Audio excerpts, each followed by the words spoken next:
আচ্ছা জান, হুম। আমি যদি তোমাকে দ্বিতীয় বিয়ে করার সুযোগ দেই, তাহলে কাকে বিয়ে করবা? পছন্দ আছে কোনো? তুমি মজা করতেছো আমার সাথে ক্যামেরা ধরে? না, মজা না, সত্যি বলো না, আমি সিরিয়াস, সত্যি। সত্যি? এই যে আমি বাবার বাড়ি যেতে পারি না তোমাকে রেখে, তখন একটা চিন্তা মুক্ত থাকবো না যে না আর একজন আছে।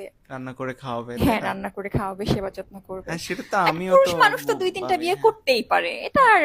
হ্যাঁ, 4টা পর্যন্ত করতে হ্যাঁ পারে, হ্যাঁ হ্যাঁ হ্যাঁ, সেটা তো তুমি অবশ্যই। কাকে করবা? পছন্দ আছে ইসলামে কোনো, ইয়ে বলো আছে। না।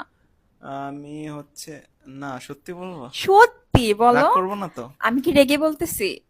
বলো। এই তোমার কাজিন হ্যাঁ, একটা, কোন আর কাজিন? আরেকটা হচ্ছে আমার আমার কোন এক কাজিন? ফ্রেন্ড। অনেকগুলো তো কাজিন আছে। হ্যাঁ, ওই যে তোমার ফুফাতো বোন। ও, আমার ফুফাতো বোন। হ্যাঁ। ভালো লাগে ওকে? আর হচ্ছে আর? ওই যে আমার কলেজ ফ্রেন্ড আছে একটা। ও আচ্ছা। আর হচ্ছে আর উম, হচ্ছে